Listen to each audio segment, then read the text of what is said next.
Ladies and gentlemen and ninjas, welcome back upon the African Geekdom. It is I and I, your man JP. Tell your mama I said, oh God. It's Sunday, I'm on my ramen, not Coke. My daughter brought me this drink. Has a fruit in it. It's downright fruity it is. Oh, it's rum. She said it was rum. I didn't trust her. Therefore, being the proactive person that I am, I added more rum. Like the spot. Or several spots therein. Depends on where you land on drinking alcohol. I don't know. Don't judge me. We are here today to review The Killer, directed by John Woo. The Killer 2024, directed by John Woo, starring Nathaniel Emmanuel, Omar Sy, Sam Worthington, Diana Silvers, and Cheikh Cario, one of my favorite actors, veteran character actors. Love seeing him in everything that he's in. I did not know this going in, but The Killer, I just thought it was, you know, they're just making another movie called The Killer. There are plenty of movies called The Killer. I think Fassbender was in one recently. But the original The Killer from 1989, also directed by John Woo, I thought this might have been a different thing given the leads of this one. It was a Hong Kong action movie from 1989 and it was gritty as fuck. Loved it. Starred an action legend, Chow Yun Fat. And to find out when the credits start rolling that this is based on that movie, you, dare I say, I was surprised, if a little bit taken the fuck aback. So, let me get this straight.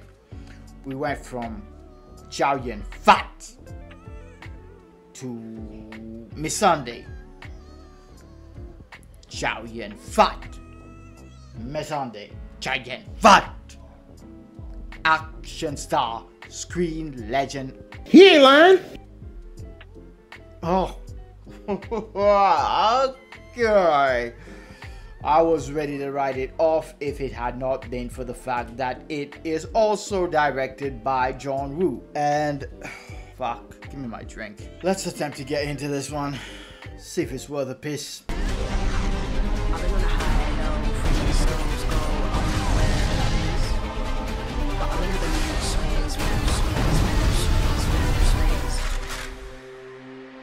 Why don't you drop it?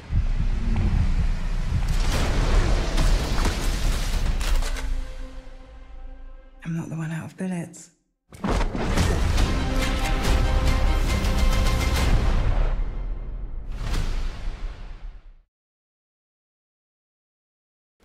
The Killer 2024 version, made for modern audiences, and oh my god. First off, Nathalie Emmanuel and Omar Sy acquit themselves well. Sam Worthington puts on his best Irish accent. I really don't have a problem with his performance. The girl playing Diana Silvers, playing the singer who gets blind. Is that a spoiler? You know, you should have watched the original. How about that? And Cheikh Cario in a bit role. Why couldn't Chow Yun Fat get a feature? Is he dead? Is Chow Yun Fat dead? I need to look that up. Here we go. The basic story of The Killer, pretty basic. Hitman gets a job, even in the original, goes to a nightclub or a restaurant to murder a bunch of people. There wasn't a samurai in the first one. I mean, a samurai sword. There wasn't a samurai sword in the first one. It was all guns, baby. And accidentally ends up blinding a singer, who he assumes is an innocent. She assumes it's an innocent. And then refuses to kill, does not kill her, but then is ordered to, and then decides to protect this person despite being ordered to kill them. Synopsis on IMDb reads, an assassin tries to make amends in an effort to restore the sight of a beautiful singer. I don't know what the fuck they talking about, what movie they talking about. There was no attempt to restore her sight. In this, I don't really remember the plot of The Killer if it was this convoluted, but this one is really convoluted and seems to be a lot longer than the original was. Like I said, I was taken aback by the fact that it was a remake and I was ready to fucking pan this, but I cannot. I actually liked it. Shut! Did I say no? Oh shit! Say it again. Say something else. Oh, say something else. Say something else, nigga. Not the best movie I've seen this year, but it was damn good. John Woo was allowed to be John Woo, and there's a lot of John Wooisms from the final third act taking place in the church, a lot of Christian symbology. Pigeons has an obsession with pigeons and slow-mo and those back-to-back shootouts. If you know, you know. If you're an action fan, there's no way you do not know the works of John Woo. Let me enlighten y'all, okay? I must have talked about this before, as I thought when I was talking about Silent Night. The Man Who Made the Killer, A Better Tomorrow, Hard Boiled, Broken Arrow, Face Off, The Battle of Red Cliff. The man has so many goddamn classics under his belt.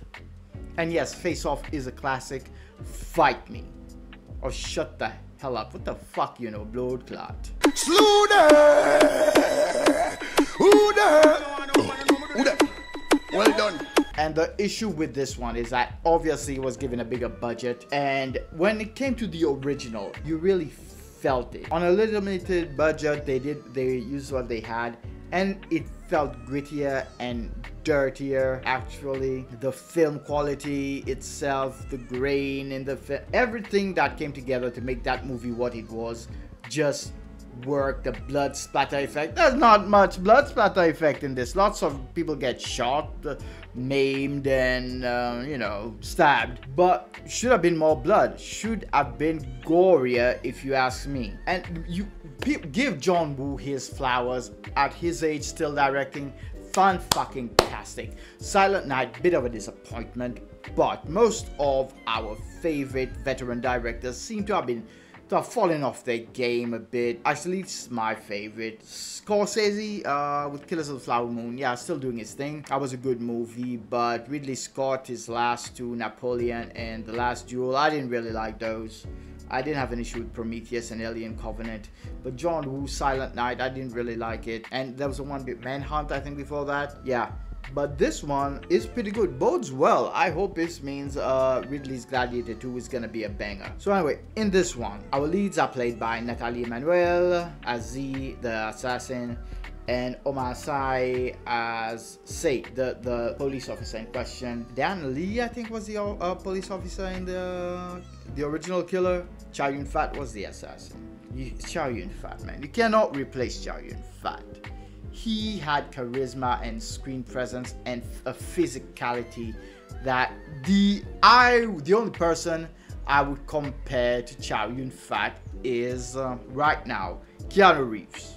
He ain't lying. Doesn't have the ability to deliver dialogue like Chow Yun Fat, but goddamn, Keanu Reeves really throws himself into the action like Chow Yun Fat. The gunplay stuff. And the term gun fu was coined because of John Woo. For you fucking children out there who don't know, if not for John Woo, you would not have The Matrix, you would not have John Wick and all the babies spawned after John Wick, okay? The Hong Kong style action that you are witnessing in our modern Hollywood iterations of what an action movie is because of John Woo Modasoka. You understand? And in the it seemed to me, my issue with the action sequences is that they were a little too polished. Even though it's a bigger budget, you could tell that it was reined in a bit. Not to its detriment actually, but maybe that's an actual fucking positive, that it had been reined in. But the choreography, yeah, felt choreographed. Lots of hand-to-hand, whereas there was more gunplay in the original. And it was blood-soaked. You had like white-on-white clothing and people getting shot up. Well, God, it was a beautiful movie. And I was, what, 14 or 15 when I watched that? Yeah, that's what I grew up on. I know y'all motherfuckers was watching Disney Channel and I was watching John Woo and Alien. We are not the same. But like I said, they acquitted themselves well. It's the same story. The bare bones are there. Hitman goes to a nightclub this time to assassinate a bunch of guys, ends up accidentally blinding the singer, tries to protect her, and the plot gets a little bit convoluted with a drug deal gone wrong, an Arabian prince involved. You know, watch it for yourself. It's not very streamlined. I suppose with a bigger budget you can mess up the plot as you see fit. But where's Chow Yun Fat? no cameo. He could have easily, I loved seeing Chicky Calio as the tailor in this, but he could have easily filled in for Chicky Calio, or even as, I don't know, some secondary character. Could have been the main bad instead of Sam Worthington.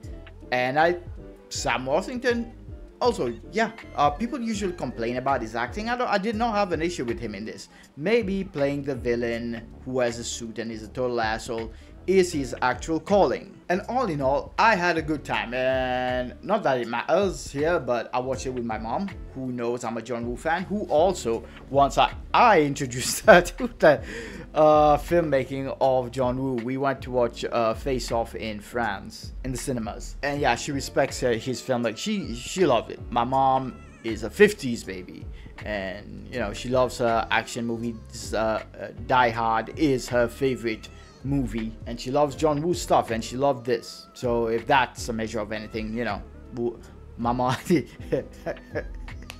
my review rating should be based on how much my mom loved the movie. Yeah, and on a scale from 1 to 10, I would give this a 7. That's the reviewer in me. Yeah, I'd give this a 7. But on my Shaggy scale, shit, I give this a Mr. Lover Lover. Mr. Lover. And the ending, the third act, was bonkers. It was 90s nuts, excessive choreography. I know I complain about the choreography, but some of it was so John Woo that it was nutty. I nearly jizzed myself. The third act was so good. It makes the whole movie worth it. Climax. And overall, I'm very happy I watched this. I am. Please leave a like and subscribe. Leave a comment down below. Tell me how nasty ass my face is. And yo, if you have a favorite action movie, let me know. What's your favorite John Woo action movie? Leave it in the comments. Let's talk about it. Live long and prosper. May the force be with you. May the odds be ever in your favor. Apes together strong enough. I'll catch y'all on the next one. Show wing.